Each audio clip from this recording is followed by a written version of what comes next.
Et salut tous les amis, c'est CryptoPartage, c'est un plaisir de vous retrouver pour cette vidéo d'analyse du 22 avril 2021. On a une map très spéciale ce matin au réveil, puisque regardez, on a Ethereum qui est en train de pump, plus 7%, pas loin de son ATH 2500 $.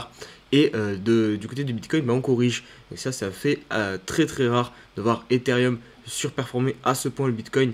Et surtout le surperformer quand le Bitcoin baisse, parce que quand le Bitcoin se stabilise ou ne bouge pas trop, c'est là que les altcoins surperforment le plus Bitcoin. Mais quand le Bitcoin est à la baisse, généralement les altcoins ne pumpent pas, et là Ethereum il en a un peu rien à foutre et il est en train de pump, donc ça fait super plaisir.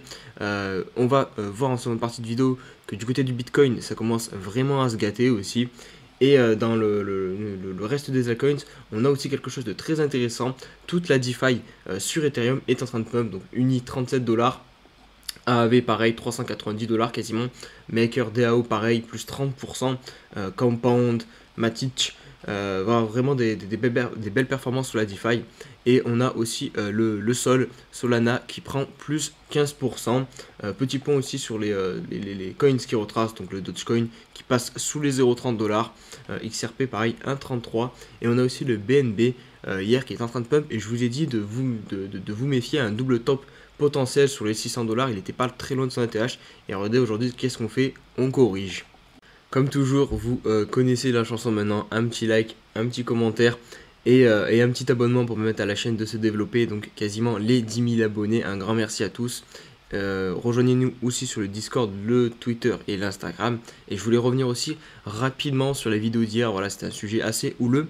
Et finalement, je suis assez content parce qu'en commentaire, il y a eu vraiment, il n'y a pas eu de personnes qui sont venues défendre débilement le projet, de venir insulter les autres, se montrer irrespectueux. Et c'est souvent le cas quand on s'attaque à ce genre de projet qui fédère vraiment une communauté, qui fédère les gens qui achètent ce projet en fait. Et du coup, c'est très compliqué de critiquer ce projet sans se faire dézinguer directement derrière. Là, pour le coup, dans les commentaires, il y a eu une bonne ambiance et vraiment, je tenais à vous remercier. Cryptodidact qui nous partage ce graphique illustrant donc le nombre d'utilisateurs qui grandit sur le Bitcoin de jour en jour. Donc voilà, encore une fois, ça va rejoindre un petit peu l'analyse que je fais actuellement sur la situation du Bitcoin avec en fait des données on-chain qui sont très bulles, qui sont très favorables. On n'a vraiment aucun signe de faiblesse en fait du bull run. Et c'est pareil aussi quand on prend par exemple toutes les news, que ce soit par exemple les entreprises qui investissent au Bitcoin, les fonds d'investissement et toutes les nouveautés, toute l'implémentation, j'ai envie de dire, dans la vie de tous les jours du Bitcoin et des crypto-monnaies. Cependant, quand on prend en fait l'analyse technique, et c'est vraiment ça le point important, quand on prend l'analyse technique et qui est du coup plus liée à la spéculation, on a un Bitcoin qui corrige. Et notamment sur les unités de temps weekly et mensuelles, on est vraiment en surchauffe. Et ça, on ne peut, entre guillemets, rien y faire parce que quand on est en surchauffe, les gens, en fait, ils sont obligés de prendre des bénéfices au bout d'un moment. C'est pas possible de continuer, on peut pas monter au ciel indéfiniment.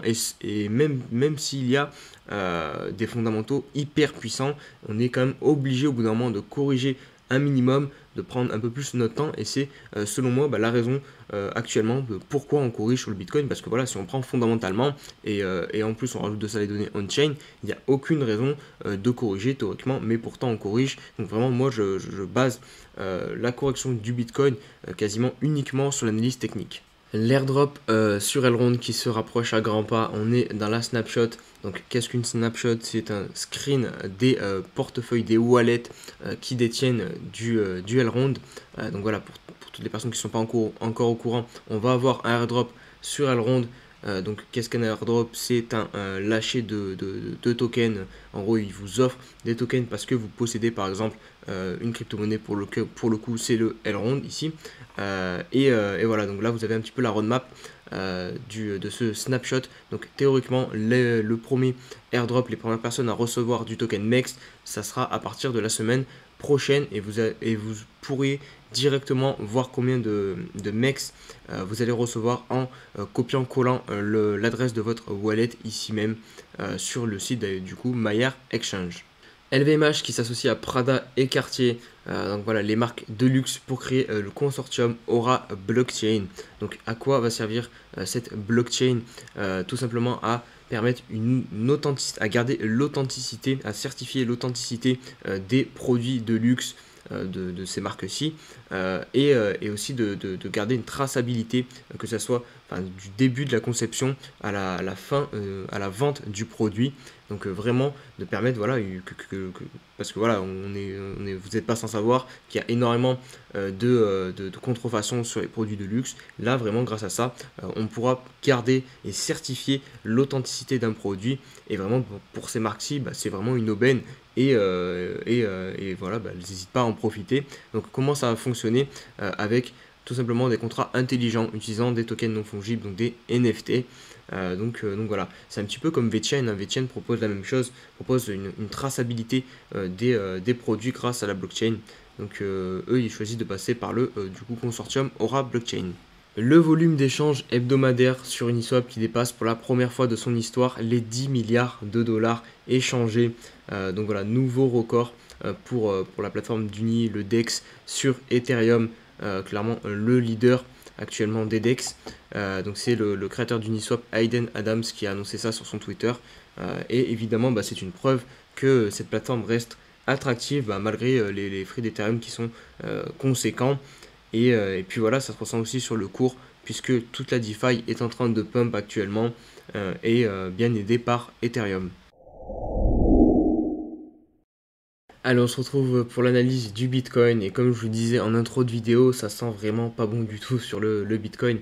On est en 4 heures ici, et vous voyez, on a eu un retournement de situation un petit peu, puisque hop, on avait ce premier creux, le deuxième creux qui était plus haut que le précédent, donc ça c'était bon signe, mais cependant on n'a pas réussi à valider un petit peu cette figure en W, en venant cherchant la ligne de coup, en l'encassant, et du coup en s'extirpant, et comme je vous l'avais dit, l'objectif serait les 60 000 $. Finalement, on a fait un scénario inverse, on a corrigé dans la nuit, hop, et on est venu rechercher pile poil ce point bas. Heureusement, on n'a pas clôturé en dessous pour le moment, attention, parce que voilà, encore une fois, voilà, le rebond est très très faible, vous voyez, on ne réagit pas beaucoup, donc il va falloir vraiment rester très méfiant sur Bitcoin, et j'ai très peur qu'on casse ce niveau là des 53 000 $. Que ce soit en 4 heures ou même sur des unités de temps un peu plus longues, comme on va le voir en daily, parce qu'en daily aussi on a des signaux qui ne sont pas encourageants sur le Bitcoin. Vous voyez, on a perdu la MA50, ça aussi c'est un signal assez fort, et comme l'avait précisé Lark Davis, je crois, sur Twitter, on a en général en 2017, dès qu'on a perdu cette MA50, passé en moyenne 12 jours en dessous. Donc là, on est sur un 4e jour en dessous de la MA50. Et vous voyez, hop, on est venu aussi chercher une autre, je vais y arriver, une autre oblique sur le graphique. Donc celle-ci qui ont donné depuis début décembre, avec déjà qu'on est venu chercher avec cette première mèche, et là on est venu poser une deuxième mèche dessus. Donc on a ce support pour l'instant qui tient, mais on a surtout perdu le support des 53 000 $. Vous voyez, hop, avec cette grosse bougie rouge, on a clôturé, pas 53 000, 55 000, pardon, on a clôturé en dessous. Donc voilà, hop, on perd ce support. Maintenant, on a cette oblique, c'est vraiment le gros support actuellement qu'on va avoir sur Bitcoin. Autre point négatif, vous voyez, au niveau du RSI, ça y est, on a perdu ce niveau des 43. Donc le MACD aussi est très mal orienté. Donc vraiment pas grand chose de boule à se mettre sous la dent actuellement sur Bitcoin. Pareil, maintenant attention au weekly. Si on clôture en dessous du niveau des 55 000 $, ça sera pas bon, parce qu'on fera un point bas plus bas que le précédent. Donc ça, voilà, c'est mauvais signe aussi. Et puis voilà, on pourrait venir chercher beaucoup plus bas. Donc voilà, sur Bitcoin, attention aussi peut-être à ne pas croiser bear sur le MACD au niveau du weekly. Donc voilà, comme je vous dis depuis quelques jours maintenant, ça sent vraiment pas très bon sur Bitcoin. Donc maintenant, à surveiller en daily, c'est vraiment de ne pas perdre cette oblique. Sinon, on pourrait aller très très bas, très vite sur le Bitcoin. Allez, on se retrouve sur Ethereum, qui lui, vraiment, si on se base uniquement sur le graphique Ethereum, est vraiment très très boule, puisque voilà, on a corrigé très récemment, on est venu valider ce niveau-ci là des 2100 $, hop, et on repart, la nouvelle vague haussière. Attention à ne pas faire un double top, un peu comme ce qu'on a vu là sur le Binance Coin, puisque bon, si Bitcoin nous laisse tranquille, je pense qu'on ne fera pas de double top, mais si jamais Bitcoin venait à retracer très fortement, ce qui est possible, je pense que là Ethereum ne va pas continuer à monter tout seul, hein. Il va forcément corriger aussi très fortement et ça pourrait nous faire un double top au niveau des 2500 dollars à peu près. On voit qu'aussi au niveau du RSI, on a vraiment la place de continuer pour monter. Et même si on se met en weekly, c'est quand même assez satisfaisant. Voilà, on a tenu cette trend. Regardez, on est venu la rechercher quasiment chaque semaine avec une mèche. Et là, on est en train de repousser cette semaine. On a de la place sur le RSI Weekly aussi. Et MACD très bien orienté. Donc vraiment, voilà, Ethereum, on est très très bull sur les terres. Cependant, ça va être sur le graphique contre le Bitcoin où on peut potentiellement arriver à un top. On va y passer dessus quelques instants là. Voilà le graphique donc d'Ethereum contre le Bitcoin. Et ça aussi, je vous l'avais partagé quand on était tout en bas, qu'on avait vraiment un bon point d'entrée sur les terres, hein, vraiment contre le Bitcoin. Et regardez maintenant, hop, une grosse poussée. On a très bien progressé dans ce canal. Et le problème, c'est qu'on arrive bientôt tout en haut. Donc c'est pour ça que je peux être un peu plus méfiant sur Ethereum. On pourrait voir voilà, peut-être soit un retour du Bitcoin qui monte et Ethereum qui monte en même temps que lui, et du coup ça permettrait à ce graphique de se stabiliser à ce niveau-ci, ou tout simplement le Bitcoin qui se remet à surperformer Ethereum et Ethereum qui reste un petit peu en retrait. Mais voilà, aussi on a, en plus de ça, on a une grosse divergence là sur le RSI.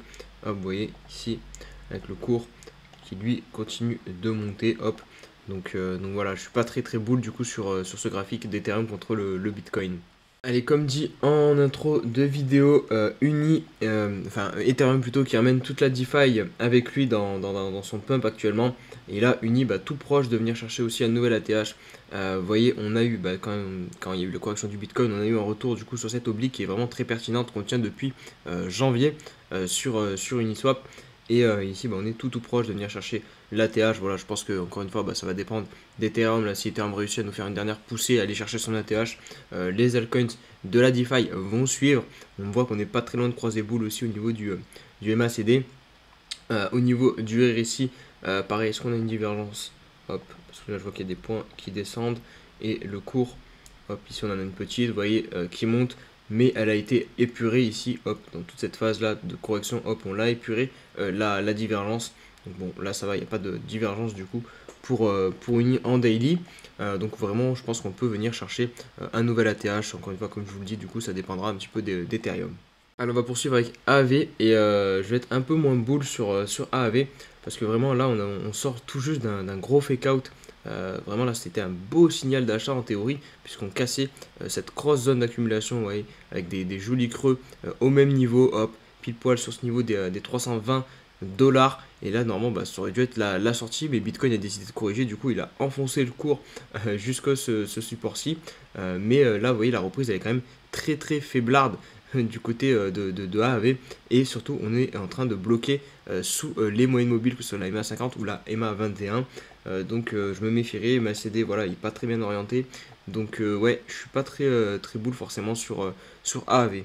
Allez, on se retrouve sur Sol et c'est vraiment très intéressant ce que nous fait Solana, puisque vous voyez dans cette tendance haussière en daily, on a eu à chaque fois des beaux mouvements d'impulsion et ensuite une belle consolidation. Pareil, une belle correction ici, on est venu chercher exactement la EMA 21. Donc là, pardon, on se retrouve à 38 dollars avec un ATH pas très loin.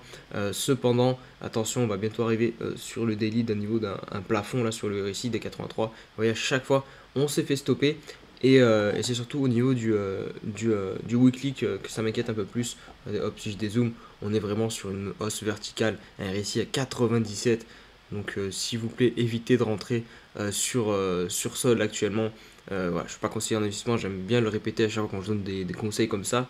Mais pour moi, là, c'est vraiment suicidaire de tenter de rentrer, même si le projet est vraiment extrêmement bon. Ça, il n'y a pas de souci de ce côté-là. Solana apporte vraiment une nouveauté avec sa blockchain.